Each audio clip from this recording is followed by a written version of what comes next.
I'm Rebecca Baynard, and I'm part of the Wasteland Twinning Collective, the Wasteland Twinning Nottingham Collective. It's a bit of a mouthful, along with Matt Trivett and David Bell over here.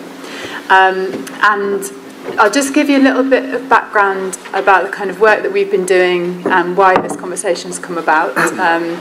Some people in the room kind of know this story already, so just bear with me. So Wasteland Twinning is an international network of artists and researchers. It's been going for about 2 years, a bit longer, looking at the way that wasteland spaces, or spaces that get called wastelands in cities, function, the kind of values that they have beyond their commercial or capital value. So the way that people use them, the ecologies that occupy them, the other kind of terminology that might be used instead of calling them waste. So the work that we've been doing over the last few years has involved lots of research, lots of kind of playful experimental activities on the site that we've been looking at in Nottingham, which is the island, which if you're not familiar with it, it's very close by. It's just kind of over between London Road and Sneinton. So for those of you who don't know Nottingham, it's kind of really in the city centre, but it's been in a state of emptiness, or at least non-development, for more than 20 years. So I'm not going to tell you a lot more about that right now, but on your tables you should see a kind of flyer about an exhibition that we've got on at the moment. So this talk is part of the programme of public events that we've been running alongside the exhibition at the Attic, which is at 1 Thoresby Street, right near to the Wasteland. And that exhibition features work by a lot of other artists who've been working in response to the site as well. And it also has an archive relating to the history of the island site. So the kind of research that we've been doing and the questions we've been asking about value, about cities and kind of regeneration and use of land in cities has led to a collaboration with Nottingham Contemporary, and earlier on in the year we did a series of 3 conversations that looked at different themes that are kind of coming out of our research and our artwork. And this, alongside the exhibition, is the 4th conversation. So there's been kind of quite a long gap, but this conversation is looking at the theme of creativity and the role that creativity has in regeneration and gentrification, but also we're wanting to kind of critically look at how that term is used and perhaps misused, who it benefits and who it doesn't. And we're sort of also particularly looking at that term in relation to the current branding of this area of Nottingham as a creative quarter. So I just wanted to say a big thank you to Contemporary for having us again. This evening we've got 2 guest speakers. One of them is not quite materialised yet, but he will do. And I'm really, really pleased to welcome Andrew Harris, who's a lecturer in urban studies and geography at University College London. Andrew is also part of an interdisciplinary initiative called the Urban Laboratory, who've been doing research about cities and creativity and lots of other things, and I'll let Andrew tell us more about what he's been doing. I'm just going to tell you about Will, who is our other speaker, so that when he kind of arrives and slips seamlessly into the conversation, I don't have to interrupt us. So Will Scrimshaw is an artist and researcher based in Liverpool, and his work is broadly concerned with the subliminal influence of backgrounds, ambiences and atmospheres, which sounds quite mysterious. He works with sound a lot, but he also does some very interesting research and practice around industrial residue and pollution and the relationship between that and creativity and urban gentrification. So we're going to the format of tonight. With these conversations, we're kind of having it in the cafe bar. We want it to be informal. We want you to get involved in the conversation. I'm going to start off by talking to Andrew, asking a series of questions, kind of hearing about his research and his work. And then when Will joins us, we'll hear something from him. And then we'll kind of open it up for questions and comments from all of you. And we will be wrapping up by 8:30 at the latest. Okay. So can we just start off by you telling us a little bit about your work and its relationship to creativity and how you kind of think of that concept? Okay. Well, it's obviously great to be here. Now, there's a risk. We'll be talking a little bit in a moment about someone called Richard Florida, and when he gives his presentations, he always gives a quite long biography of his own life, and it can get a little bit tedious. I'm wary of doing exactly the same, but I'm going to do a little bit because I was thinking about my relationship to this idea of creativity, and actually, interestingly, it comes back to some research I was doing into waste when I was a master's student at UCL, and I was very interested in rubbish and waste, and particularly thinking about cities and thinking about post-industrialism. I've been reading some work by the film theorist Juliana Bruno, where she spoke about how kind of post-industrialism kind of requires waste. And being a good geographer, I needed to kind of think of somewhere to actually research a particular place. And one part of London that actually seemed quite an obvious and an interesting place to study, and actually surprisingly a place that hadn't really been studied very much, was Hoxton and Shoreditch, which I'm sure most of you, if not all of you, have heard of. It kind of performs a certain role, I think, now within thinking about creativity in cities, at least in the UK, if not beyond the UK. And I think very much a kind of archetypal example of how a previously resolutely industrial and working class part of London had been kind of recycled, kind of an area that had been deemed perhaps kind of marginal and left over, and certainly losing the kind of role and value that it once had been transformed predominantly through artists, actually. And so I did a lot of work looking at the YBAs, particularly in the early 1990s, and their role in transforming the kind of landscape of this particular part of London. And actually, interestingly, I've been very lucky today. I've had both Becky and David have been showing me around Nottingham, and I've been learning more about the Creative Quarter here. And one thing I learnt was that this area received City Challenge funding in the early 90s. I think this was back when Michael Heseltine was still a cabinet minister, not just someone who popped up on Newsnight occasionally. And actually, Hoxton and Shoreditch got City Challenge funding as well, and it's part of something called the Dalston City Challenge. And so some of the restaurants that still exist in Shoreditch actually benefited from the City Challenge funding, because the planners deemed that actually, if you're going to have a kind of creative part of London, you need somewhere very good to eat. So there's a restaurant called Cantaloupe that got funding, public funding. So if you ever go there, that's your taxpayers' money in going into that restaurant. So that's kind of where it all started. Was my interest, particularly in artists and its relationship to issues of gentrification and property development and urban planning.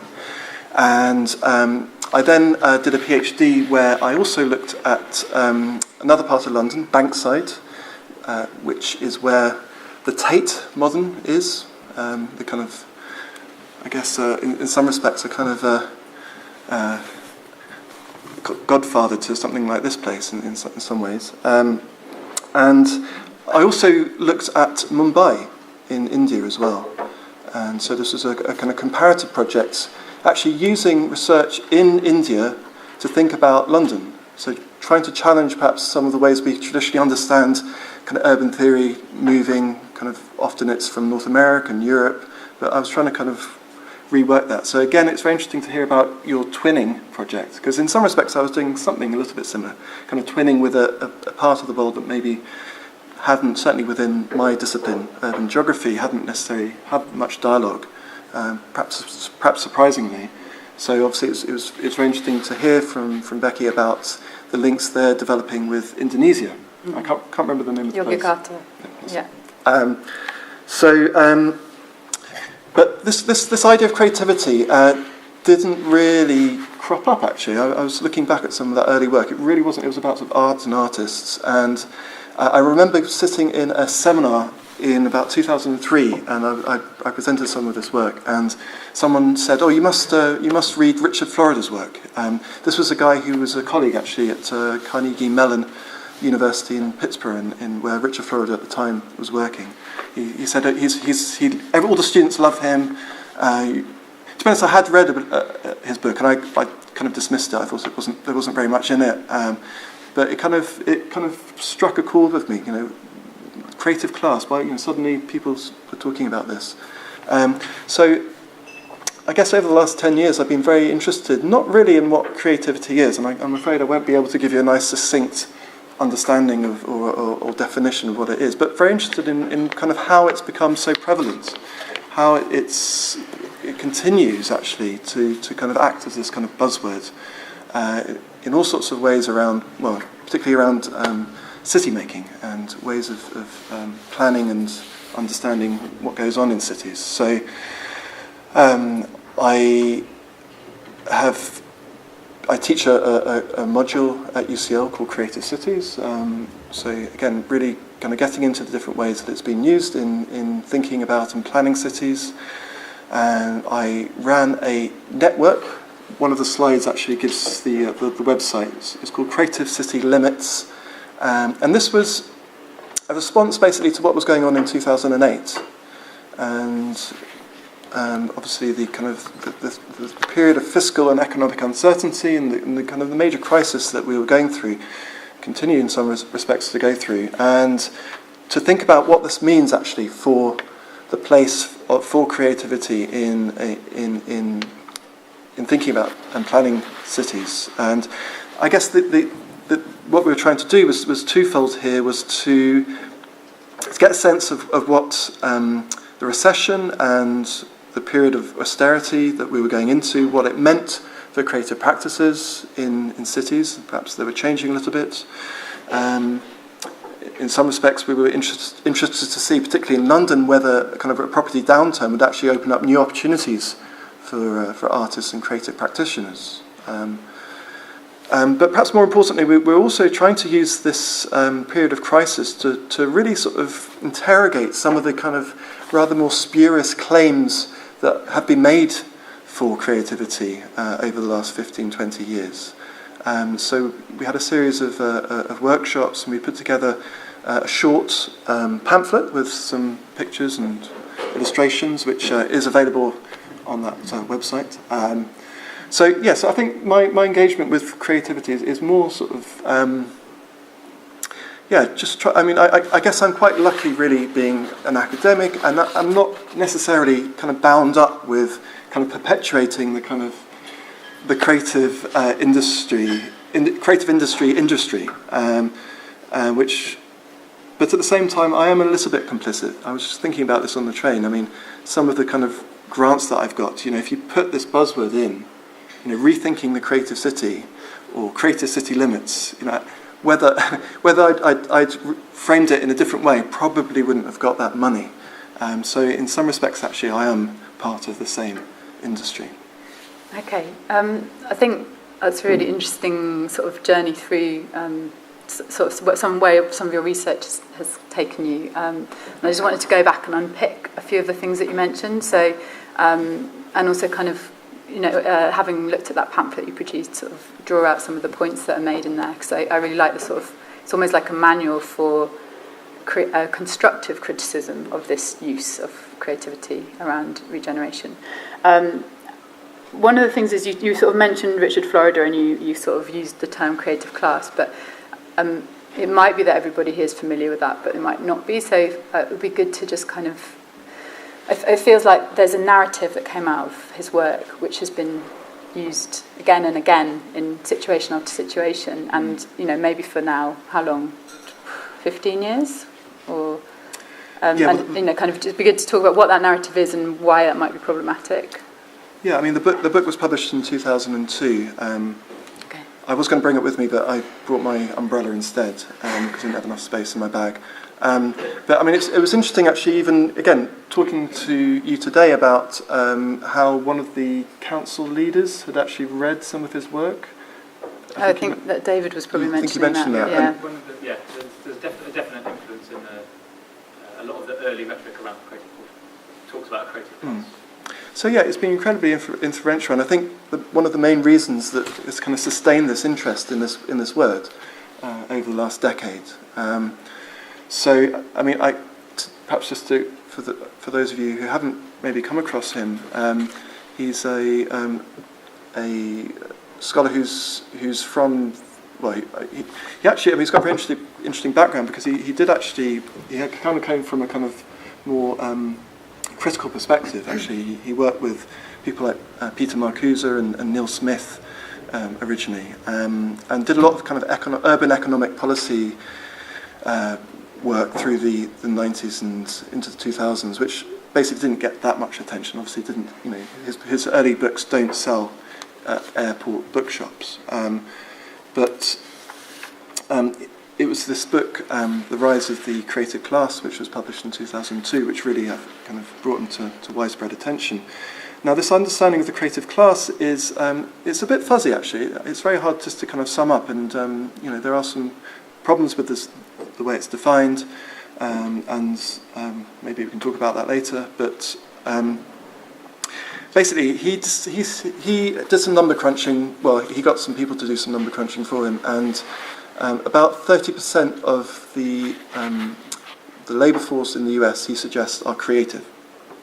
And he has different sorts of types of creative people. He has a kind of super creative core, which actually isn't your perhaps what you might necessarily understand creatives to be. It was actually kind of scientists and engineers and technology people, perhaps a few sort of senior media people. Then he has his creative professionals, which are kind of lawyers and I guess academics like myself. And I think he has some space for some bohemians as well. He can't quite work out where they go. And it's about 30% of the US population. It's basically anyone really that's got a bit of education and a certain sorts of, I guess, sort of middle class lifestyle, basically, as far as I can tell. And I think what's important about this actually is and he's done very well out of this, because it actually it means that he can roll out toolkits around the creative class, because his argument that if cities want to succeed, what they need to do is they need to attract these creative classes. That's kind of key to 21st century sort of city growth, is instigating urban policies that are really going to kind of attract these people to the city, and to bring their knowledge, to bring their skills, to bring their sort of energy and innovation.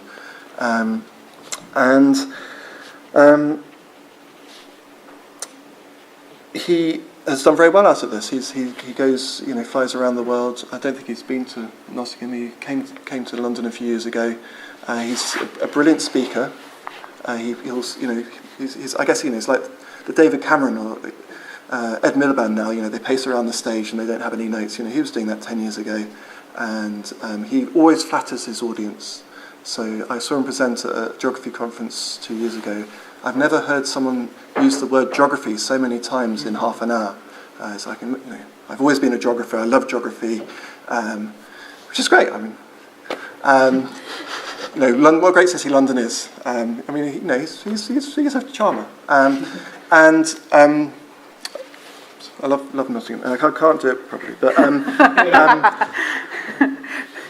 But basically, he goes to cities, and there's a kind of toolkit. There's some kind of quick win solutions, I think he calls it. So basically, you need amenities, you need bike lanes, you need nice delicatessens, you need Wi-Fi, you need a certain type of people living there. So he's very keen on gay and lesbians.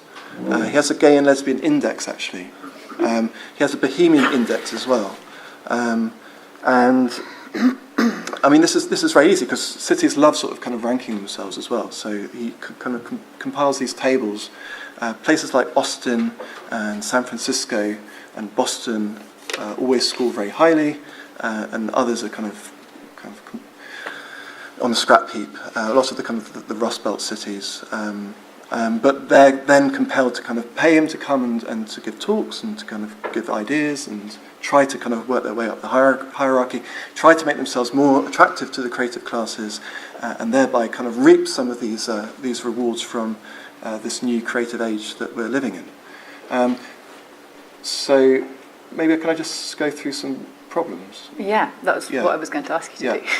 But just to kind of in that narrative, in Florida's narrative, which seems to be a very popular one for kind of cities to adopt, as a sort of ambition. It's kind of like take a rundown area with some empty properties, encourage that kind of activity that brings that class, a creative class in. Then property prices go up. The kind of the area gets more attractive to other businesses, and you reap economic benefit. Is that what he's arguing? Yeah, I mean, he has. He's very fond of alliteration. He has these 3 T's: talent, tolerance, and technology. And basically, you need all 3. You can't just have 2. And that's basically kind of the magic formula. So yes, you need talented people, because they're very much the people who have who are going to drive the knowledge economy. You need technology, again, because that's very much connected to the sort of new economy that we live in. But actually, in some respects, the most important one is tolerance. And actually, again, that's another reason why I think it's quite a seductive formula, because it's a good thing, it's a progressive thing. It's because these people, they're entrepreneurial, they're dynamic, they make things happen. Often, kind of small companies grow into bigger ones, and yes, it is very much connected into the housing market, and they obviously boost land values as well, which is ultimately, I think, often what's going on here. But there are, I mean, I think that's the main. So that sort of as that kind of attractive recipe almost that he offers or suggests as a kind of way for cities to regenerate. So in your kind of writing, you've unpicked that and started to point out some of the problems which it'd be good to hear. Yeah, I mean, in the pamphlet we don't actually talk about Richard Florida. No. We have a picture of him sitting by a bin. But that you sort of, I suppose you're questioning some of those assumptions that go along with. Yeah, I think there's a number of problems. I mean, the first is, and I'm not an expert on this, unfortunately, is the sort of number crunching that he does, and there's been a lot of critique about the, as I say, the way he defines his categories, the way he assumes that correlations necessary imply causality, and actually there's not really very much evidence to show that actually, however you want to define the creative classes, if they're there somehow they kind of bring a certain level of economic prosperity. The evidence actually isn't even there. There is and actually ignores a lot of long-standing research by economic geographers and urban historians around sort of innovation systems and the importance of kind of particular labour markets in cities. So, I mean, that's I think a major flaw. In some respects, this thesis actually breaks down once you begin to pick at it. But I think certainly from my perspective, it's a very well. I think that for me the biggest flaw is if you have 30% of the population that is creative, that implies implicitly that the 70% are non-creative, which, I mean, it seems rather strange to kind of just write off the majority of the population of a country. I think that there are real problems in terms of the kind of the politics that accompanies the creative class,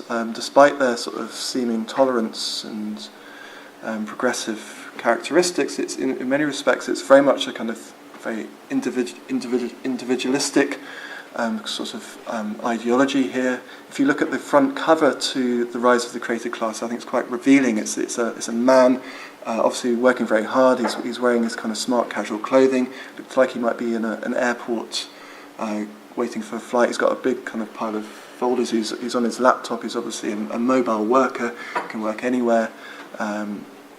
He's very disconnected basically from the rest of the city. There's kind of the rest of the city is kind of blurred around him. But I think another real issue, and there's been a lot of work recently, I think, within certain strands of critical urban studies, is around the sort of labour practices that accompany a lot of these kind of creative professions. Is that a lot of them are very, I'm sure perhaps this is a story that is very familiar to some of you here this evening. You know, they're very, very precarious. They kind of demand long hours. They don't necessarily have the kind of employment sort of rights and protections that, you know, have often been struggled for over the last century. In some respects, they're kind of dismantling some of those. They very much, you know, encourage this kind of self-disciplining subject, kind of blurring these boundaries between kind of work and leisure. So actually, when you look at some of the figures around sort of pay and hours worked, you know, it's very problematic. And just going back to kind of, you know, what you said about that exclusivity of naming certain people as being creative, or, you know, an area of the city belonging to a kind of creativity, and then that, therefore, what does that say about, you know, how do other people, the majority of people from that city, engage with that? I just wondered if you could talk more generally about this idea of kind of who might benefit from or not benefit from a creative city, or like a branding of part of the city as being for creatives. Okay, so kind of the winners and losers in this, yeah, or the kind of, and maybe perhaps the ripple effect that can have.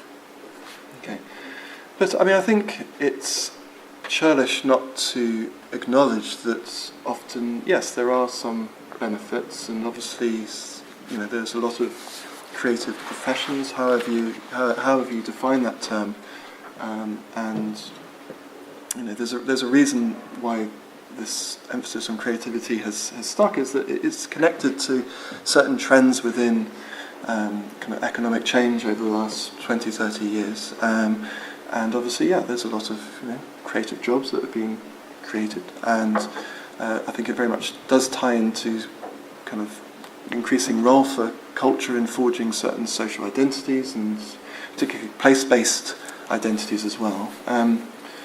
But I think again, I kind of indicated this earlier, but I think the real winners basically from the way that creativity has been used in a lot of urban policy making and planning, particularly connected to the ideas of Richard Florida, is property developers or people that are property owners, ultimately.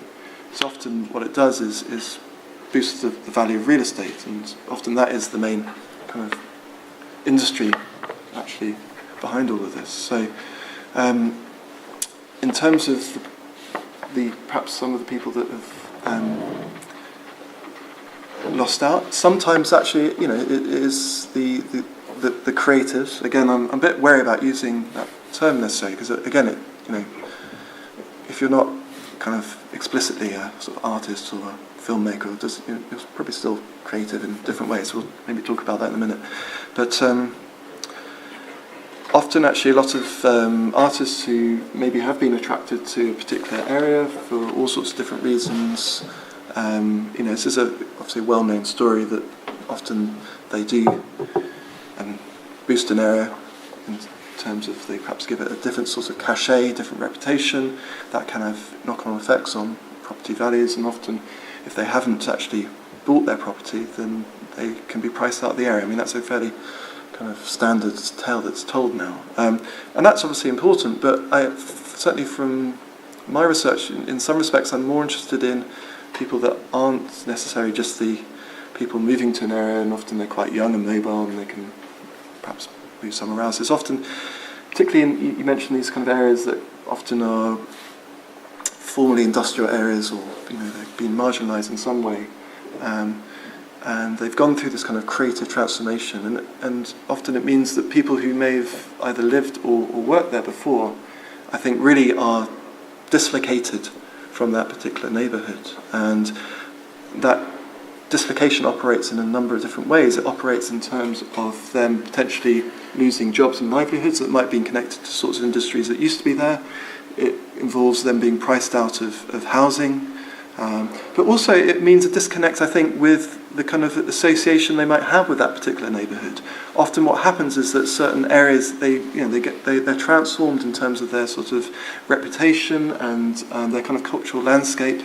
And it might mean that their attachment to that place then changes, and they kind of no longer feel somehow that they're connected, or kind of it doesn't quite feel like their home neighbourhood anymore. So I think that's also a part of it. It doesn't necessarily mean sort of direct displacement. It doesn't necessarily mean that somehow they get kicked out of where they live or where they work. Actually, there's a sort of longer term sort of divide that can often be forged through new sorts of creative landscapes that often privilege certain types of creative activity, certain types of cultural practice, certain types of retail, certain types of food, and that often can, I think, divide, perhaps, and that's maybe something that doesn't get picked up as much as other sorts of divisions here. So. Yeah, and I suppose that in certain areas of London, that's actually happened quite rapidly. That there's people can no longer afford to live in an area that used to be their home, and as it feels like there's a sort of push out from the centre. Would you say that's true? Well, even if they can, even if for some reason they can still stay there, but perhaps they don't want to stay there anymore because they don't feel like it's their, they belong there.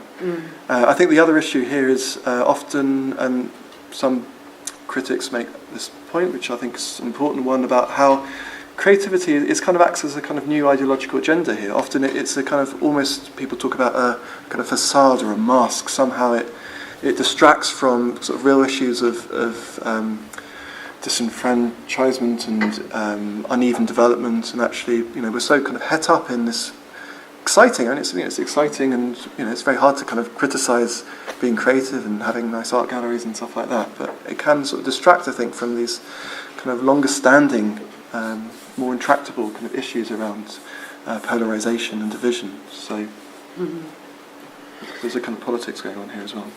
Absolutely, and maybe we'll kind of get into discussing that a bit further as we open up. There's just one more. Yeah, actually, no. There's one more point that I just wanted to kind of ask you to talk about further, and then I think we'll open up and maybe sort of then take a break when Will arrives, and have it in two sections. I think something I'm really interested in, and if those of you who've sort of been part of any of the conversations we had earlier in the year, or maybe sort of seen the work we've been doing with the Wasteland Twinning project, there's kind of a lot of. I think it's really important to critique the sort of easy use of this terminology and really kind of get under the surface of like how and why regeneration is happening, what the agendas are, who's benefiting from it in the long term, whether it becomes gentrification. But it's easy to kind of offer a critique of all of that, and we've been doing that quite a lot. But I wanted to ask you to talk a little bit about maybe more productive or inclusive ways that you would say that. I'm not quite sure how to term this, but sort of how do we actually kind of make meaningful creative places where creativity is something that everybody both creates and accesses, and how does that kind of come from the place and its residents, rather than being superimposed? Yeah, no, I mean, I think that's something I'm quite keen to think through, and I don't have any nice, easy answers, and I think if I did, that would be problematic as well. I wouldn't want to just roll out another, perhaps slightly alternative sort of toolkit that places could to feed through.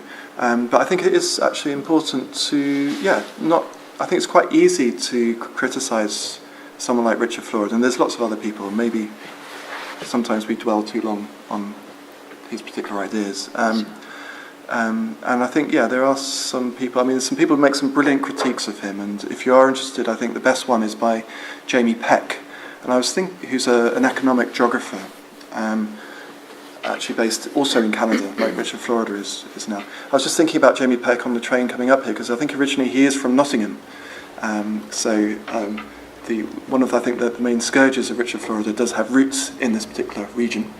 But he makes a very persuasive, very powerful critique of Richard Florida's work, but doesn't really suggest any sort of alternative, different ways of thinking about creativity, which I think is a problem, actually. And I wouldn't actually, I mean, sometimes I do get very frustrated with this term, partly because I don't necessarily quite understand different ways it's being used, but also, obviously, it is complicit in a lot of things that I really don't like about how cities have developed and restructured over the last 15 years. So sometimes I just think, get rid of it. But I think we can salvage some ways of thinking about what it means to be creative in cities and how best to kind of think about this. And I think what is important here, though, it'd be interesting to hear what you think about this as well. Particularly, I'm always very interested to talk to creative practitioners and to kind of and to hear about how you relate to some of these ideas. But I think one way is to think about, to do what Richard Florida doesn't do, which is actually to think about everyone being creative, to kind of distribute creativity more widely than simply certain particular kind of classes, just the 30% of North America, and to perhaps to think about sorts of creative practices that aren't simply just about being entrepreneurial, that aren't simply about making money, that perhaps are less easy to kind of commodify and sell. And there's loads of them, actually. To think more about sort of kind of more vernacular, everyday, quotidian sorts of creative practice. And that perhaps isn't particularly, it's not particularly exciting, or it's, as I say, not going to make a kind of a huge impact necessarily on a regional economy. But actually it's central. It's central to people's sort of everyday worlds. It's central to the sort of kind of social interactions that they develop with others. So, things like kind of knitting groups or kind of car clubs or kind of garden gnomes, all these sort of kind of vernacular practices that are kind of central to a city such as this one. Also to think a bit differently about who is creative. It's not simply the sort of young bohemians in downtown art galleries. It's it can be elderly people. Older people are never featured in some of these discussions. But why can't they also be considered creative? Religious groups often do some very interesting creative style things, but again never seem to feature in these discussions. People that live out in the suburbs. Prisoners even. I was talking to some artists on Friday about the work they've been doing in prisons.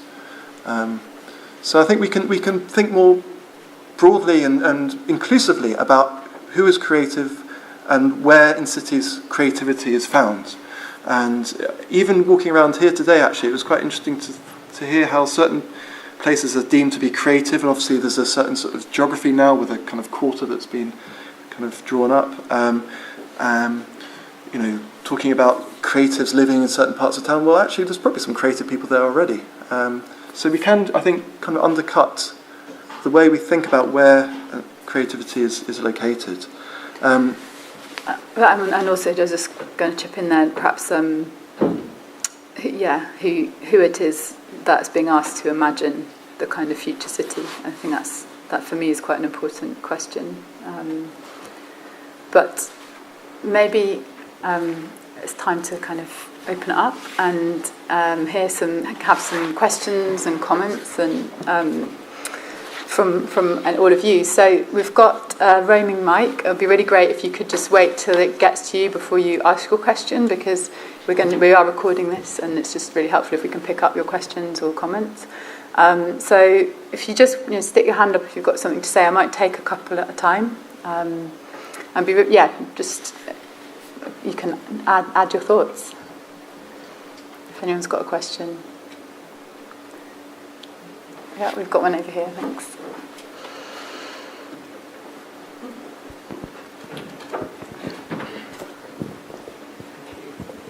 Yes, it's really interesting stuff you guys are discussing. I mean, one thing that struck me was, I come from rural Leicestershire, which actually, in terms of the whole country, has got more wasteland than almost anywhere else.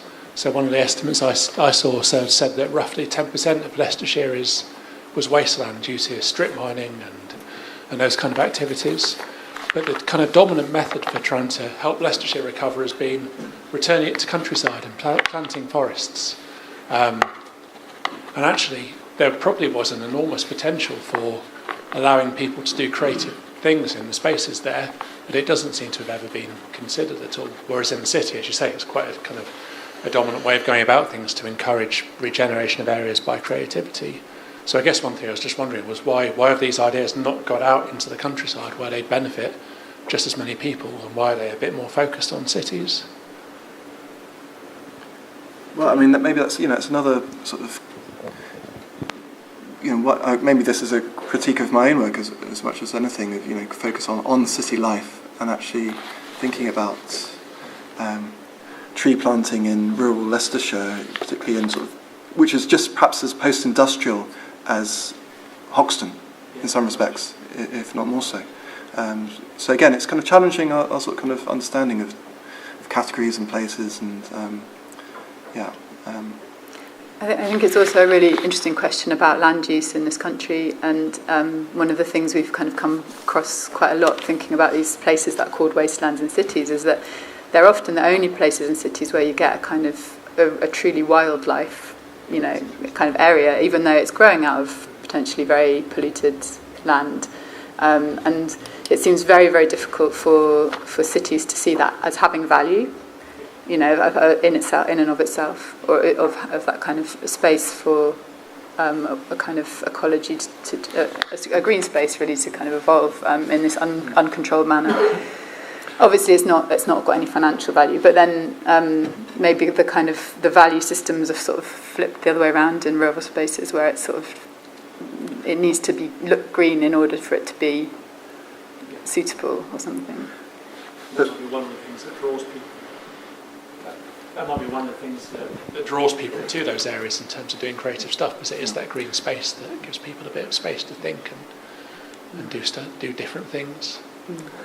I think I'm not an expert, unfortunately, and Becky might have some more to say about this, given you're interested in ecology, but there are different types of kind of rewilding, and often they can be actually complicit in a particular type of vision for a place, particularly a city. So in Detroit, perhaps most famously, they are turning large chunks of Detroit back into sort of forests or green space, but in part that is often connected, I think, to accompanying neighbourhoods and actually boosting the value of those accompanying neighbourhoods. So it can often sort of, even green spaces, we think are just returning it to nature, actually are bound up with the kind of the property dynamics of a particular place. So. Okay. Hello. Good evening. This is joy real. it is to be in Nottingham. Alas. We're just taking a few questions kind of after the first part of the discussion. So if you want to catch your breath, and then maybe we'll do sort of some questions and take a short break, and then we can kind of get stuck into smooth transition into hearing from you. So there was a point over here, and then after that we've got someone over here. Thanks very much. I'd kind of really interested in the sort of toolkit approach to sort of city making and so on, and maybe what it sort of says about our sort of conception of what cities are as maybe some kind of mechanical or engine kind of a kind of Fordist sort of imagination of what cities might be, and so and as such that's the first kind of people in the creative class that are described are the kind of engineers, the people who are going to come and fix or problem solve or might kind of investigate what's wrong with this engine and try and imagine something differently, make a new part that might fix it. And I've always been really kind of inspired by the work. There's an artist called Natalie Jeremijenko who's does a lot of work around what she calls environmental health, rather than thinking about cities as a kind of mechanistic, cities as a machine. whose kind of consumption object is people, but actually cities as a kind of health, an immune system or a kind of body, and that actually it's more like a kind of healthcare that's required to kind of look at how you not necessarily fix or like immunize or whatever, but actually it's a kind of caretaking role. And also, another. So I was kind of interested what your thoughts might be on that, as a kind of maybe another imagination of what cities might be, but also, kind of on the sort of localized innovation sort of thing. There's a designer called Anab Jain who is doing a lot of work looking at what's called Jugaad innovation, which is a kind of basically kind of really localized kind of farmers building, for example, like Chinese farmers or Indian farmers building homemade mortars to fend off property developers from taking their farmland. And I think like that's also a really interesting example of how kind of creativity might be applied, with a very engineering-centric approach, but on a very localized, kind of situation. But my question is more about reimagining, the city less as a car and more as a kind of organism. Great, thank you. If we just take this other point as well, and then you can respond to that.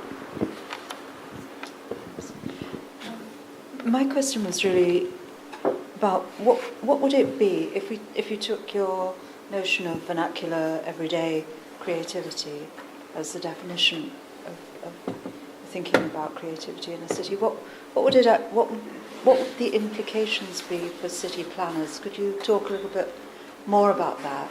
If you began from that premise, what you think will grow from it?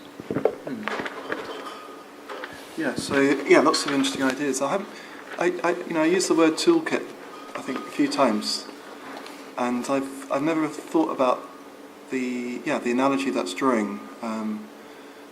Obviously, with, as you say, with a certain sort of kind of technological imagination, sort of engineering type. I think you described it as a Fordist. Which is perhaps important, because I think again another aspect that can be lost in this sort of craze for creativity is industry actually, and often even in Richard Florida's definitions that engineers are part of that, and certain sort of kind of technicians are part of that, and I think. Again, walking around a city that obviously has a proud history of making bikes, are you just going to roll out lots of sort of bike-related sort of infrastructure and kind of lose sight of that kind of longer history of, being important workshop and factory site for bike manufacture? So, in terms of the health one, yes, I guess there's different types of analogies. I'm always a little bit suspicious of kind of treating a city like a sort of organic body. I think there are some problems with that. I like to think about bodies through the lens of cities, kind of switch it around a bit. But the China example is a very interesting one. Maybe it'd be good to talk about that a bit more. I'm very interested in sort of, as I indicated at the very start, about perhaps challenging the way certain ideas travel. So I think within the kind of creative city world, there's actually a very limited set of ideas that kind of get rolled out. It's kind of Barcelona and Bilbao and Shoreditch and actually rural China. Why not? Or Indonesia, that place you mentioned. Just kind of challenge the way we look to certain ideas, and actually that ultimately can be a lot more creative. Was I right in thinking that the kind of example you just gave was actually about kind of creative resistance to an imposed change, or? Yeah. So yeah. It's do you want to just take the mic? Sorry. If you like trawling the internet, you can find lots of examples of there's lots of fantastically, and amusing pictures of Chinese farmers building kind of homemade robots that can plough their fields and so on. But the kind of more interesting ones are the kind of weaponization, like basically the kind of Chinese farmers building genuinely kind of cannons and machinery and weapons to defend their property. And I kind of find that as a really interesting approach. I come from the sort of art and technology world, and there's lots of talk about open source and all that kind of stuff. But it's kind of interesting to look at how that then kind of where it has there's an implied intent, and I think that's a sort of a kind of interesting area. But yeah, you can. There's lots more. Okay, but we'll move on to make sure we deal with the. It's a very interesting question. I mean, I think there's obviously a tension here between if you're going to sort of plan for grassroots activity. So this is going to the question of the vernacular. Yeah. How do you do that? You potentially would lose the kind of richness and unpredictability and diversity of those sorts of interactions and activities if you suddenly sort of had to sort of make space. And I would be wary of like having a vernacular creative quarter, basically. But at the same time, obviously, I think this points to rethinking creativity through sort of important sort of kind of political dimensions. It's not necessarily being explicit in like helping people being creative. It's actually enabling them to have that opportunity to be creative. That might be through housing, through education. These kind of important but perhaps rather old-fashioned aspects of how we think about cities and how we help and manage them. And I think if you get some of those dimensions right, so obviously I was talking about older people or people from maybe religious minorities, and I think maybe one example, which I think is one that has been lost a little bit, but might be worth returning to, is what the Greater London Council were doing in the early 1980s, which actually in some respects was when a lot of these ideas first emerged, and then they kind of mutated a little bit through the 1990s, and we went from cultural industries to creative industries. But so they were doing a lot of work with sort of grassroots organisations, and basically, it involved funding them. Not necessarily saying that's what you're going to do, or you need to sort of develop with a multinational bank, or it has to be a public-private partnership. It was actually giving a lot of groups, some of whom were from minorities, money to go off and do interesting projects. So I think there's a lot of scope, I think, around that sort of era of municipal socialism, basically. That perhaps, it's very tricky now, obviously, in this era of austerity, where perhaps some of those resources aren't available. But I think there's a lot more imaginative thinking that could go on, which. And I don't have all the answers, so yeah. Okay, I've got 2 more points over here, and then one there, and maybe after that we'll just take a break. Once we've heard those points and responses, we'll take a break, and then we can kind of come back and hear Will's contribution. So it was Skinder, then Sori. If you just want to both make your points or questions. Yeah, just a quick point from me. Just playing on the show upstairs by Asco, the Mexicans, looking at the aesthetics of poverty and sort of marginalisation, exclusion. I think you touched upon it just earlier, about how this debate and discussion engages those communities who may not be in the 30%, and are we here sitting today part of that 30%, in terms of at the forefront of development for a creative city, and how do we engage the talents and creative minds of the inner city, outside the city, or in the neighbourhoods in these developments. So, for example, the Creative Quarter. What's your sort of experience around this particular area of marginalisation? And should this debate and discussion be happening also in NG7 Absolutely. or in the meadows in St Anne's, and not in the the privilege of this wonderful city centre. Okay, thanks for that, Skinder. Do you want to also ask a question and then we can respond to both? Or do you want to take that response? Thanks, Becky. Yeah, I suppose my point's following on from that in that working on the other side of town, a lot of our work does happen in youth clubs and in local schools, and working with those groups that are sometimes, I feel, talked about a lot. And I suppose I'm just echoing or following on from what Skinder said, that I feel very much that possibly when deciding about what a creative space is, I would just suggest that possibly that's one of the reasons as to why people may feel that they don't belong, because they're not a part of that decision-making process at its conceptual stage, i.e. possibly the artist is over there and the person with all the creative input is maybe there or maybe quite far away from that creative space, if you like, and not given the impetus to develop their own creativity. So I guess it's a similar point. But I had a quick look around that exhibition upstairs, which I thoroughly recommend. Enjoyed seeing that. I mean, I think it's the implication was that it's taken. I mean, obviously, people knew about that work, but it's taken a while for it to sort of get the visibility it's getting, perhaps now. And I mean, I think you said, so we're the 30%. I was reading something that David sent me about the creative quarter here in Nottingham, and I think one of the slogans was, "We are the 25%." Obviously, a play on fractions there.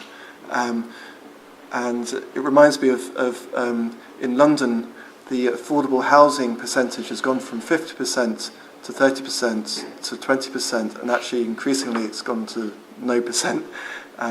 So, yeah, kind of shrinking percentages here. I think a very good point there about why are we having it here? I mean, it's great. It's a nice, comfortable chair. Very amazing building. But it's an important point. I mean, I did a workshop in London about creativity in the suburbs, and I had it in central London. I mean, that's obviously where I work, and it was quite easy for everyone to come from different parts of suburban London. But there was, it was problematic. So I think, we need to challenge actually who decides what is creative. Where does the knowledge? Where is it produced? Why have you got someone from London coming up to tell you this? I think that these are interesting points. I'd also like to respond to that point when you finish. Okay.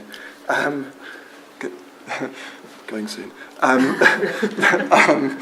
think the other interesting point here about sort of these marginal communities is often actually how they intersect with certain sorts of artistic and creative practice. And certainly from my work looking at the YBAs in the early 1990s, often they were using some of the sort of everyday worlds of people living in inner city London as part of their practice. So most notably Sarah Lucas, who has a retrospective on in London at the moment.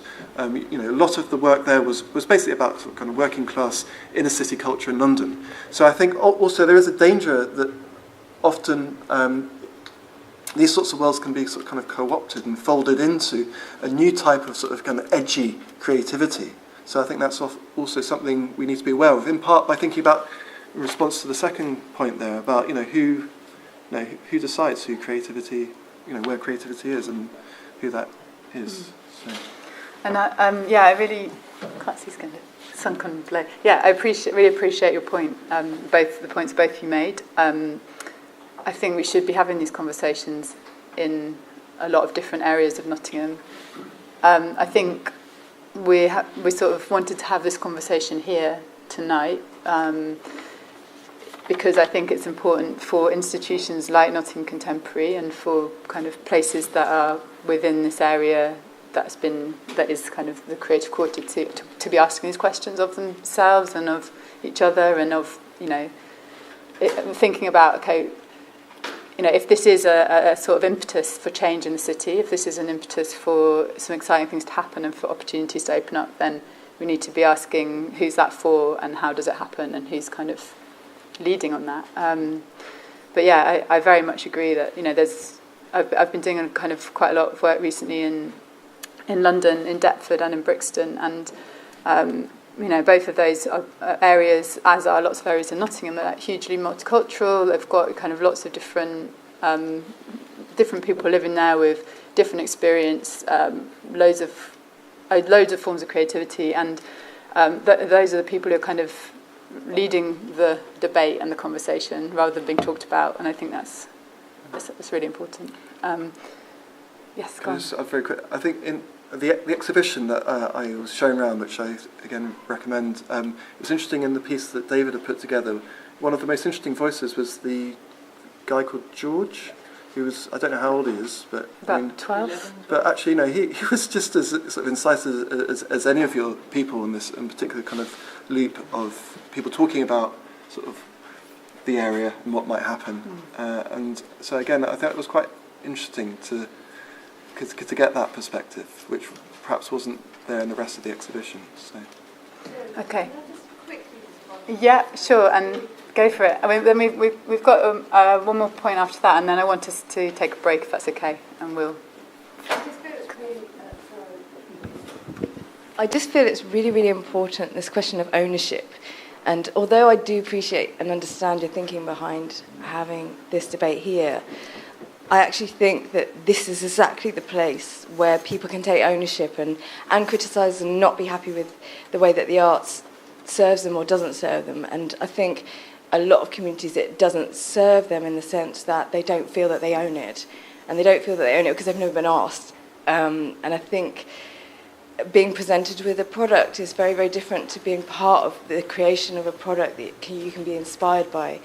Being a mother, having the seed inside of my womb is and watching it grow, it's about investment, and I think it's about ownership. And I just had to, although I absolutely understand your reasoning behind the decisions that you made, but I think, yeah, that ownership is a vital part of how we can possibly move forward. I just believe that. And just to say on top of that, it's really about an investment into that debate. So the source of concepts being designed, that a range of different networks are also activated into the debate about creating a future or creating a better place or creating a city. And so therefore, it's important that we start somewhere. So we're here. That's important. But it's also important to recognise that the creative quarter is about placemaking. It's at the centre of the city. Understand that. But it's also about how that then will connect with different networks in different locations geographically across Nottingham and beyond. And in particular, the creative hunger of some of the communities that are often marginalised from this discussion. Okay, thank you. We've got one point over here, so if we just take the mic there. Thank you. Thanks for that. I think that I'm not sure if we're going to talk more about gentrification in the second half, but one of the bits about the conversation that I've caught so far is that we talked a lot about creativity, but we've talked perhaps less about gentrification. And I'd be just interested, in a broader sense as well, is that a lot of the discussion in the Creative Quarter in Nottingham neglects the fact that this is about future use. It's about the way in which the city has a plan for trying to develop a particular part of land, and so this is about pump priming and about creating, future use potential in that land, which they weren't able to do a few years ago because the East Side project failed in many respects. So they're returning to it. That's part of what the Creative Project, unfortunately, is about, whether we like to admit it or not. And I suppose my question is, and it kind of follows the points before, is how can we perhaps begin to decouple a discourse of creativity from gentrification? Because otherwise, the very people who lack the ability to claim ownership over spaces like this will be only further marginalized from these kinds of sites, and I do worry about that. So I think it's maybe trying to connect up what was just said earlier to the sort of wider logics of gentrification and dispossession as well, because I think there's a sense that often creativity and particular forms of profiteering do go hand in hand, and I suspect that, unfortunately, that may be the case here as well. So I just wanted to throw that in terms of a question as well. So. Okay, great, thanks. Do you want to Well, come back on that I briefly? did mention, that ultimately I think a lot of this is about, it's about land values, and as you say, pump priming it. I think what's interesting, I don't know very much about Nottingham beyond my visit today, but it is very interesting compared to London, where creativity is it's almost hand in glove with the property world, whereas I guess here the property values aren't as they're not going up by the minute as they are in London at the moment, and I guess that's one reason why you do get wastelands, which we don't have in London. Every spare patch has been more or less redeveloped for luxury flats, and I guess that's perhaps in part what a lot of the waste, that's what the property owners here are kind of sitting, waiting, hopefully that's going to happen. So maybe actually the creative quarter here is part of that, ultimately. It's going to kind of tip it so that actually suddenly it does become economically viable or there's a rationale there for then the development to go ahead. I'm going to take a break now because I'm aware time's ticking by and I'd like to bring Will into the discussion. Sorry. No, so if we just take quite a short break, just if you can be back sort of in 10 minutes, so get a drink, go to the toilet, make yourselves comfortable, and then we'll come back, hear from Will and then carry on the discussion. So thanks very much for your contributions. I'd just like to bring us back together to continue the conversation and to hear from Will before too many people drift off. If you're sitting like way back there, do you want to come and sit near the front so we can see you? So we've lost a few.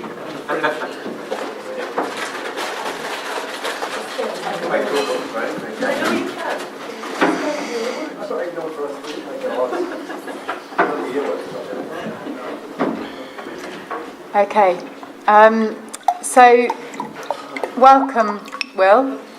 Sorry that you've had such a terrible journey. I'm really glad that you're with making us. up for it.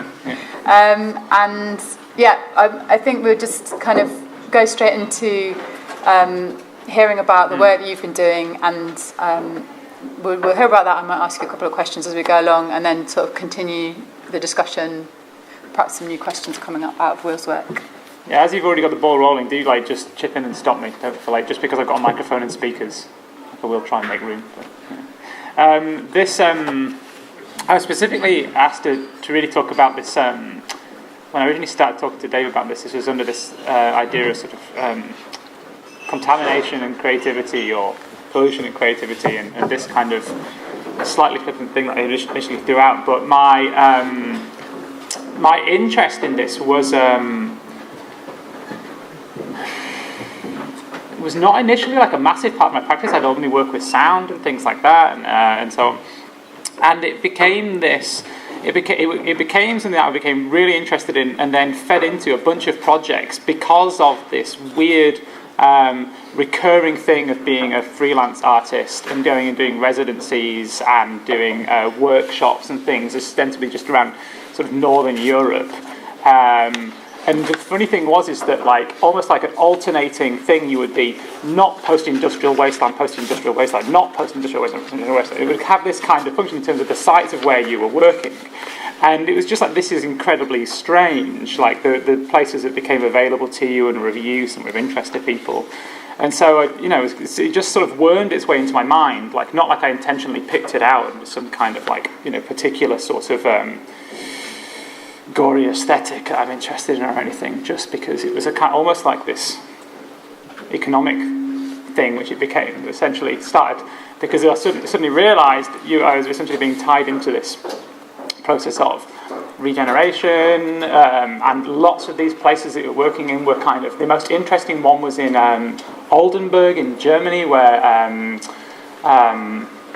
Edith Russhaus Media Art Institution is, and they were collaborating on a project with a place called Kulturheritage, which was this old theatre that was originally set up in the 70s by some old socialists, and it was built upon this ground, an old chemical factory, and the area had become, so the land was, nobody knew exactly how dangerous it was to be on, but by that point, circus performers had moved in, artists had set up workshops in some of the abandoned rooms, and it had just become a kind of hub for this thing, and prostitution and other kind of things.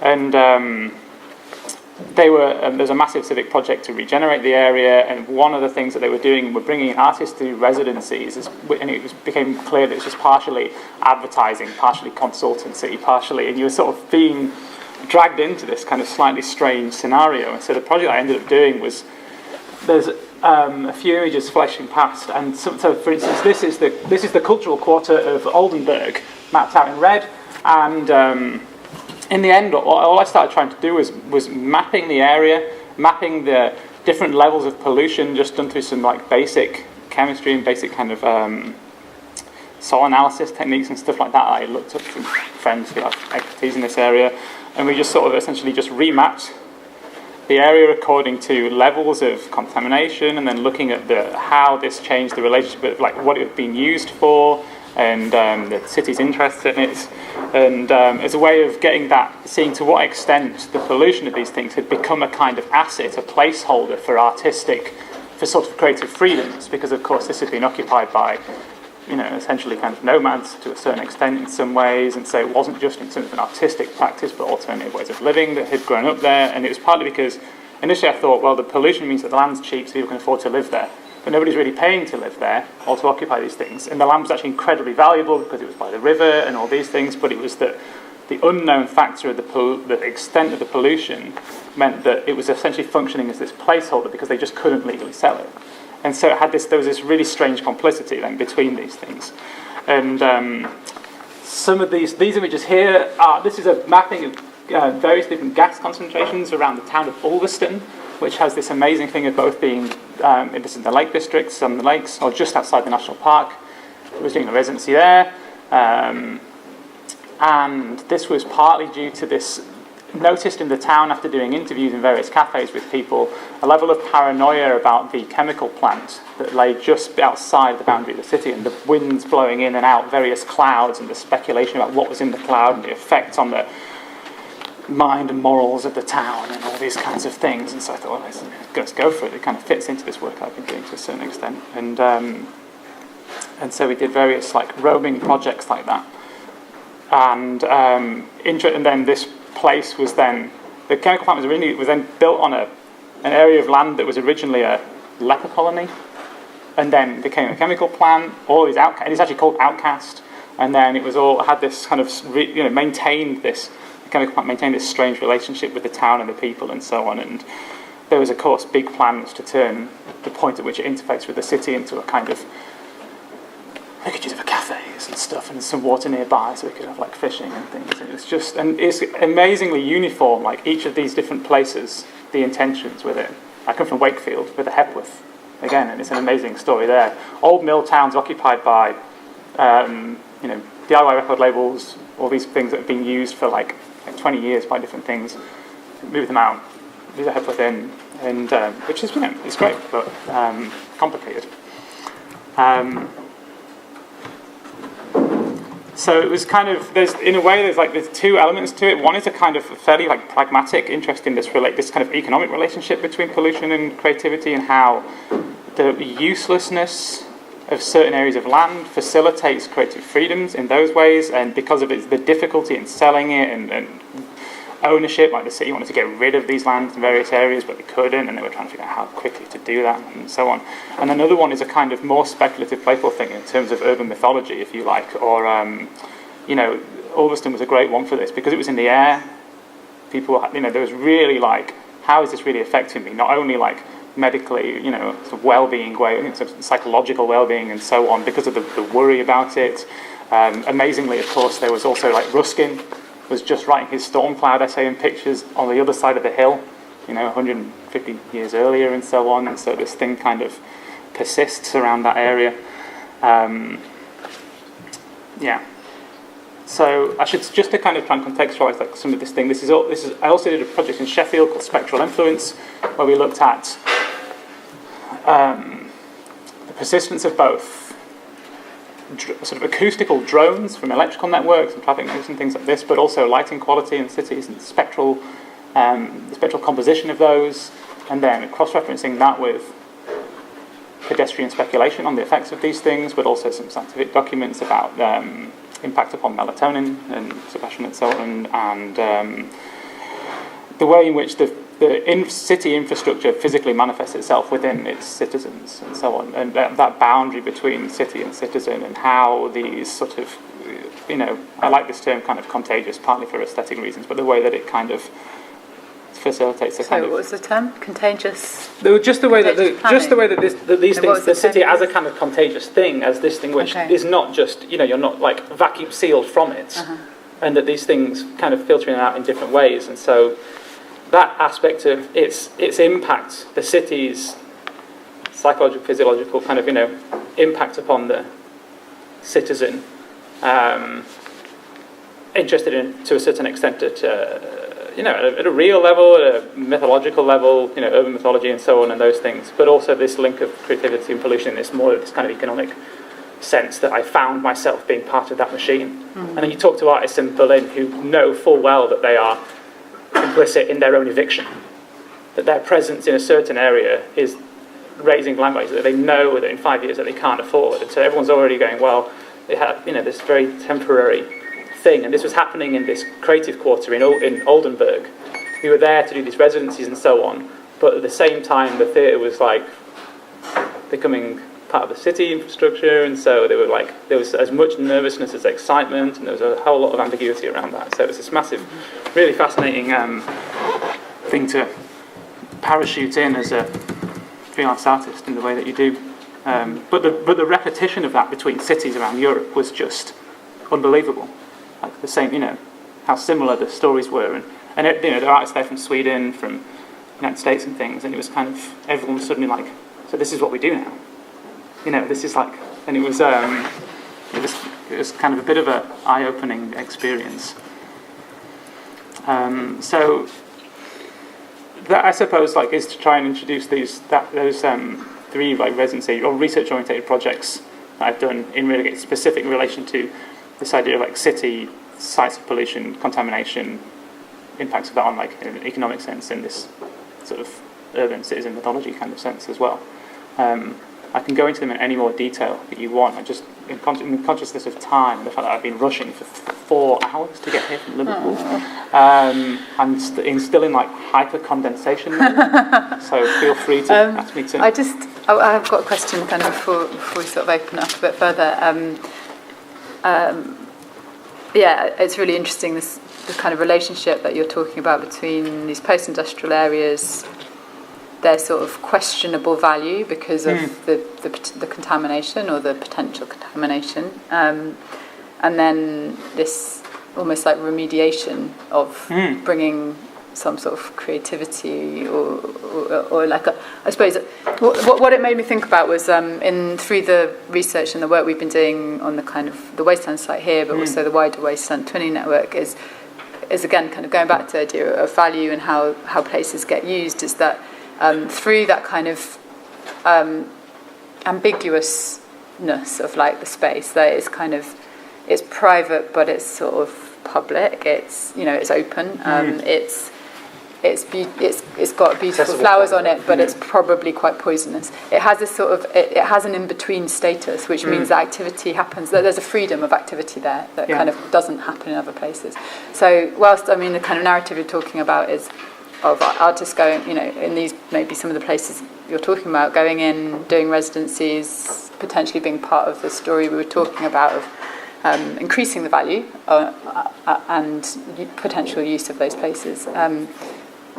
It's interesting how those sorts of sites can hold this ambiguity and there's a sort of a freedom of behaviour and intervention that you don't get in a lot of other kind of urban spaces. Yeah, because the use is already, because there isn't this the paranoia of it, it makes it both exciting and potentially dangerous, and only people who are willing to accept a certain element of risk will occupy them for any kind of great length of time or something, or people who are looking for something particularly adventurous because they need a lot of space, for projects where you can't just hire a studio for 6 months or something. If your project involves some aspect of housing or actual infrastructural development along lines with a playing around with different economic models and so on and things like that, then those kind of sites, like you can use the ambiguity and the lack of knowledge necessarily about them, like to an advantage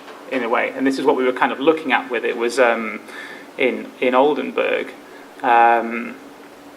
Was the time, I ended up sort of talking to a lot of people about this here, and this was around the time, it was the interest in this that I suppose that there's a big shift in my practice from like producing like exclusively just sort of installation works to actually, it was in Oldenburg, it was actually hilarious because in the end I said, well, I'm not actually going to give you like an artwork, I'm going to essentially give you this document, which is images, various kind of analysis thing, interviews, and essentially almost like this kind of research portfolio, like that sort of conducted over like a month, and with people, as opposed to an object. And eventually they said, no, like you absolutely have to provide us with a sound installation. So okay, so a couple months ago in the afternoon or something, and actually took away the much more interesting work, kind of with me after that. But it was this. In that were these stories of how this sense that had bought them time, that what might have been in the land, and the lack of knowledge of that ambiguity is incredibly kind of useful for people in terms of trying to invest themselves in the restructuring of that area of the city. And anyway, like Kirkdale in North Liverpool, it's like a similar kind of, I've just been working there for like 3 months, and it's a similar kind of the tactics you come across people who've become involved in, for instance, who would have been relocated because of developments in the area, and had tactics of how they force themselves into decision-making processes at a kind of a civic level. And a lot of this was often based on this kind of ambiguity and confusion. And if you can pick those sites of ambiguity and confusion, you can buy yourself a lot of time there in having more of a say in being more involved in that. And again, that was a kind of consistent narrative thread that seems to have come out between these various residencies that I've done that operate in that area. And have any of them, any of those sort of buying time periods resulted in, I don't know, an actual remediation of the sites that have kind of enabled a longer term use? Some of them will just see. I mean, like in Sheffield, like no, because of they're partially obviously relying on Arts Council funding and stuff, and so that has these other things that they were tied into, because they're often like, some of these things are closer to being like, or very much like community-led projects, and so they tended to be more susceptible to funding decisions and things than larger sort of initiatives. And similar thing in Oldenburg to a certain extent, but there we'll really see, because when we were there, part of the money was kind of got as accelerating the project, the sort of regeneration project of this area. The money being acquired for that purpose, but the people who understood the ambiguity of the situation in the existing organisations were looking to get from that something. Some of them, it's kind of divided in organisations, but they were looking to get from that material which would be useful in that evolving discussion with, the city as a decision-making institution and so on. And so, different ways of practice and what artists find useful and what, and that kind of thing. And so that was at that time they were trying to gather, it was part of their gathering sort of process for that. And so we'll just have to sort of see as that project, at the moment it's not really going anywhere because of the current climate, like it's just treading water to a large extent. And so that might finish it off anyway. But, so we'll have to just kind of wait and see with those projects, because by their nature they're sort of unfolding, otherwise it's already a cultural quarter or something, and you just go and do a residency in a gallery. So, yeah, or something. sure. Yeah.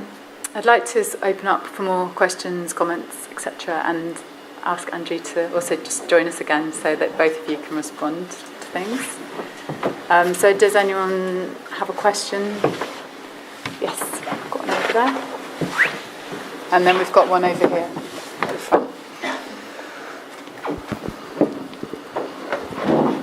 Hi, so you've talked about property prices, but I was wondering if you had any opinion on, say, how architecture can be used to develop these sites like the island and kind of pitfalls that architects, maybe city planners, might fall into when they're trying to develop these places.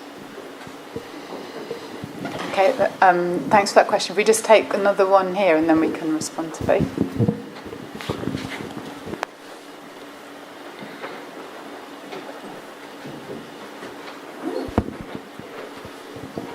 Hi, thanks.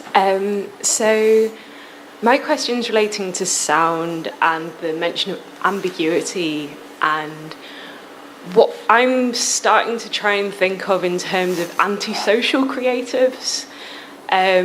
So thinking about the production of music and particular types of music and sound art that don't necessarily fit into the institutions and the designated spaces of creativity and the kind of gallery mode that sound often works in. I think as well there's a lot of interesting differences between DIY music practices, or what we might understand as DIY vernacular experimentalism, music practices, and the kind of narrative of creativity that tends to focus on quieter modes of creativity. So just thinking about the idea that sound and music and those practices that relate to those things have a very difficult and fraught and tense relationship with these narratives of gentrification and regeneration around property development. So in Newcastle at the moment, the place where a lot of the music making happens, where the DIY gigs happen, they're currently trying, as you probably well know, they're trying to build a load of luxury flats, right? And so we have a politics of sound relating to artistic practices that perhaps is new to these kind of narratives of creativity, and I was wondering what you thought of that. Okay, so should we maybe first of all, thank you very much for that. We'll first of all respond to the first question about the kind of the pitfalls that architects and city planners might fall into. I don't know if either of you got something to... I mean, in a way, I'll be quick because I don't know a great deal about the city planning process. If Tom Collins is here, then he can probably inform us. I mean, Mary's question to a certain extent is almost an answer to that, because this situation in Newcastle is actually incredibly intense. Literally, it's where all of the four venues where any form of where someone below the Carling Academy level can play gigs, essentially. So it's a massive community infrastructure, an absolute hub without which there isn't really a community music scene. And now they're building, and people are going, great, nice things are starting to happen, and it's becoming this lovely area, and it's fantastic, and the developments are generally very good that are happening there. But of course, another response to that is, well, let's move more people into it to accelerate its kind of economic development, and then so that flats go up, and then of course the thing with that is you can't play music above a certain volume within a certain vicinity of that, and so there's a real threat of actually annihilating the actual cause of why that place became a place that people wanted to go to and live. So in a way, those two things are kind of completely... Yeah. Anything to add about architecture? So you're looking particularly at the island sites. Yeah. My first visit was there this afternoon. Why you don't necessarily have to build anything there in the first place? Why do you need architects there anyway? And maybe another. I don't know if I have a kind of a good response, but have you been up to the Attic exhibition yet to see the kind of the work that we've been doing? Okay. Yeah, because one of the projects that Matt led on, which is featured there, was a kind of a playful look at the master plan and the sort of artist impression that gets superimposed onto sites quite often when you're trying to. There's an imagination of a future city, and it's so taking the Hopkins master plan. We did an event where we invited lots of people to come down and kind of and be the drop-in stock figures that are used in those scenes. And we worked with them, and Matt took a series of photographs that are kind of the people, well, you should say it yourself. I like the phrase that you use about, it's like the people arrived, but the architecture never did. It's kind of, I guess, quite a lot of the work we've been doing is about kind of trying to question the sort of master plan as a tactic for designing those spaces. And one of the kind of approaches that came up in a conversation that we did earlier in the year was this idea of emergent design, which is kind of about observation before you do the designing. So kind of looking at a way a place is used, looking at like why it's interesting, what the DIY practices are, the people that use it already. So I've got 2 people who want to talk over here. Go on.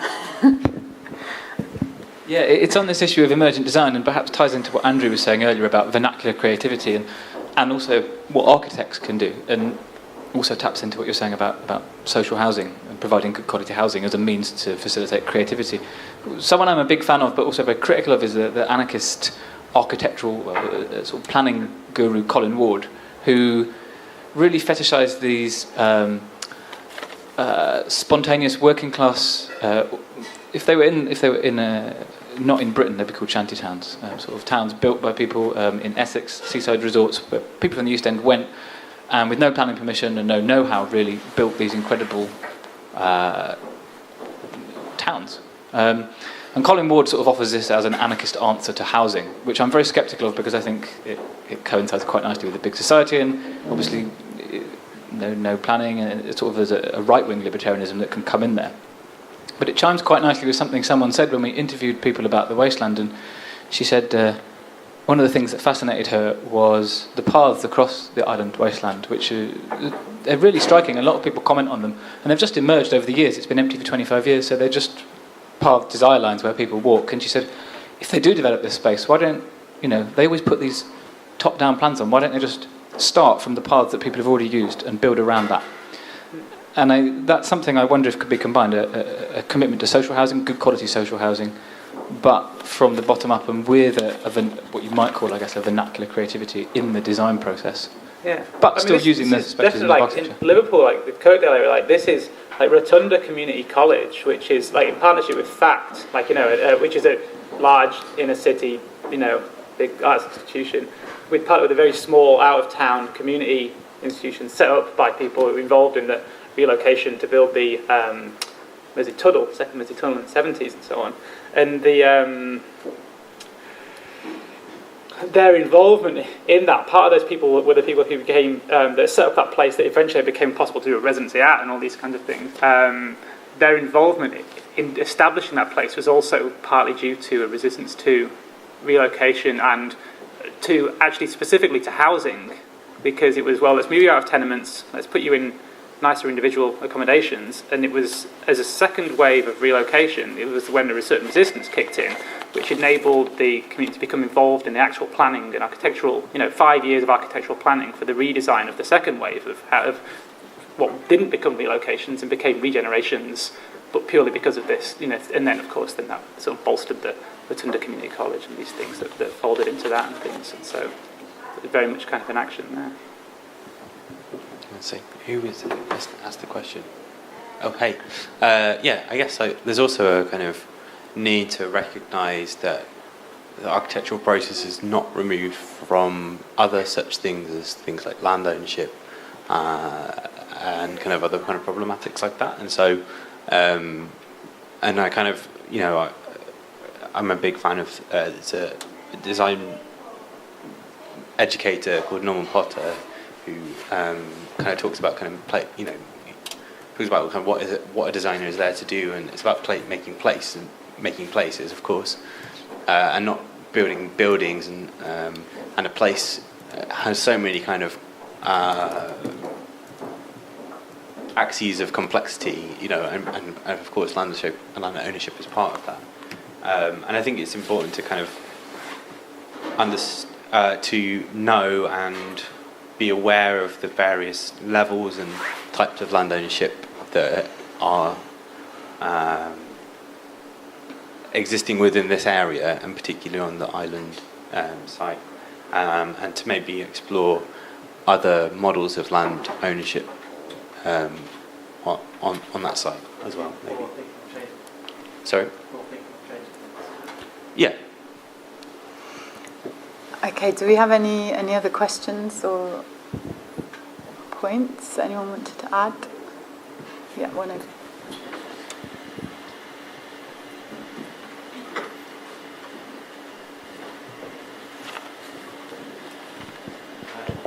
Well, well, there's so much really has been touched upon. I don't really know where to begin. I think I might just start with a point, which is that it's not just space that artists are involved in gentrifying. A lot of the technologies that we use are also castaway technologies that are no longer mainstream technologies. We gentrified painting, we gentrified drawing, we gentrified printmaking, we'll gentrify non-digital photography, we'll gentrify other kinds of things, you know. So gentrification is really part of a much larger story of the way things get refunctioned socially, and how artists fit in there is quite an interesting question. And it kind of leads me to the second point, which is I don't really understand how you think artists or creativity increase the value of places.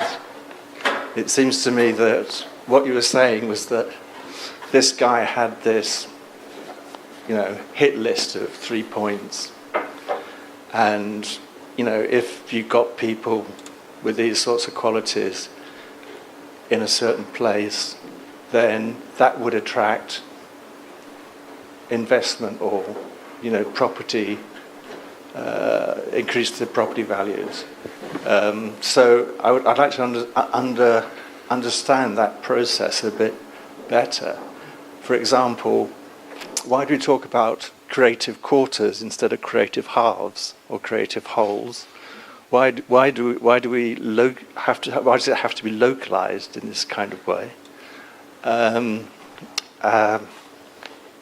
And precisely why why is it strong, particularly associated with artistic creativity? What is it that artists supposedly bring or don't bring? So those are the kinds of points that I'd like to. I suppose that my suggestion would be, or an answer, is actually what artists bring is exclusivity, and they introduce a differentiation, and I think you've only got to look at Thoresby Street or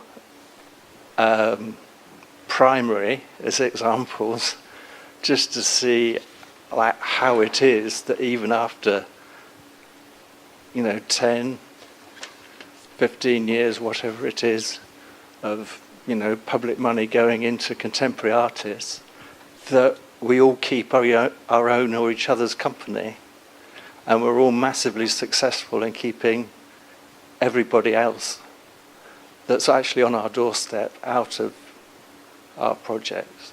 And it seems to me that that's not an accident.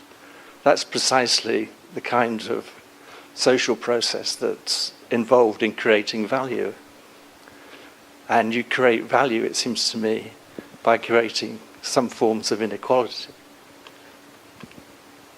Thanks for that. Do you want to respond? There's Yes. a lot of points there. So I'll briefly respond to some of those. Yes, I mean, obviously the cultural whole rather than cultural quarter is something I was advocating, really. The first point about, I'm not entirely sure what you mean about gentrifying all those different types of artistic practice. I mean, for me, gentrification is very much a process of kind of class-based urban change. Think of something like knitting, the way that knitting is. I mean, I think what has gone on is there's a kind of a gentrification of the avant-garde to some respects. In terms of the relationship between art and gentrification, there's a geography to it. There's cases where you'll get gentrification. There's no artists involved. Obviously, you don't have to have artists to transform an area. Perhaps actually we overplay the role for artists. Actually, you can get artists moving into an area and no gentrification happening. Actually, particularly in small town America, there's some evidence by some planning scholars showing actually that this often we just assume there is some sort of link, and actually doesn't necessarily translate. If you have artists moving, somehow the area gets gentrified. Certainly from my work, there's a number of different ways that art increases the value of a particular area, particularly the kind of property prices in that area, and that can be through transforming the reputation of an area. So I think in Hoxton Shoreditch, the place both was known for criminality. It was known for it was known for a lot of right-wing politics. It's the kind of centre for the National Front, and artists played with this, but they also gave it a new sort of cachet, new reputation. They gave it new visibility as well, and often that does add value. But I think a place like Hoxton Shoreditch would have transformed without any artists moving in there. So again, I think perhaps we do overstate the importance of artists actually. I mean, there's some other stories as well in New York, and their role actually in validating certain types of what Sharon Zukin called modes of production. She talks about an artistic mode of production based around sort of cultural heritage, around new types of kind of lifestyle. So I think they do play a role, but perhaps it depends on the sort of location, the sort of urban area, the sorts of histories, the sorts of kind of property dynamics. The court is not necessarily like such a negative thing. Like you sort of, I think it's always helpful to be critical of these things, but it's partially the value of face-to-face communication. Because of just like literally, why people like get together into these areas that then become either turn into creative quarters, or why do people try to do that? Because they essentially try sort of hothouse and modes of production, and it's why people travel like into a different city to go to a different studio because of the particular So in a way, like I don't think it's like you could have this creative whole, but it sounds a bit like a like it could become a incubator without walls. This kind of like, like it becomes so diffuse in those kind of things, and to a certain extent, having those kinds of pockets of things is actually how we get into. It's like why you do move into communities to behave in a certain way that's only acceptable within those communities, and so actually having those things, which can come across as a kind of elitism, actually is just how we choose to live in general communities. I think anyway. So it's not it shouldn't be too negatively attacked. There's a risk that There's a risk that the relationship, perhaps, between that kind of inclusiveness and the nature of your activity become increasingly one and the same thing. There are a lot of people, that are artists that are basically pretty stuffed, like a lot of their working class neighbours, that can console themselves with the idea that they have a rich cultural life because they associate with a certain cohort within their city. And so the sort of relationship between art and false consciousness becomes very uncomfortable. Unfortunately, we are almost out of time, and I know that you've got to get a train back. But is there anyone like last or burning things that people wanted to say? No. I guess I kind of responding to your point about exclusivity or inclusivity. I'm certainly personally not very interested in belonging to an exclusive sect. I don't think that's I think I think you're right. People come together. I think Will, you're right that people come together to find community around different things, and it allows you to learn and it allows you to exchange ideas and behave in certain ways. But for me, I and that idea of like the whole notion of community is something that is always sort of is fluid and moving and that has permeable edges, and that's really important, I think. Any final things for anyone? Okay. I want to say a big thank you to both of you for joining us for the conversation, and well done for making it. Thank you for being so accommodating. It sounds like it was fascinating before. Well, it's all been recorded, so if you want to re-listen, you can. I'll just pretend that I can hear your comments back. Also, a big thank you to all of you for coming tonight and for all of your really thoughtful comments and questions and input. And just to say that the exhibition that we've got on at the Exclusive on Thoresby Street is it's actually quite hard to find, so we're going to try and put some more signs up. But that's open for the next 2 weeks, Thursday, Friday and Saturday, 12 to 6. And there's lots of work in there that's kind of come from work we've been doing out on the island site, so it's kind of a record of lots of things that have happened.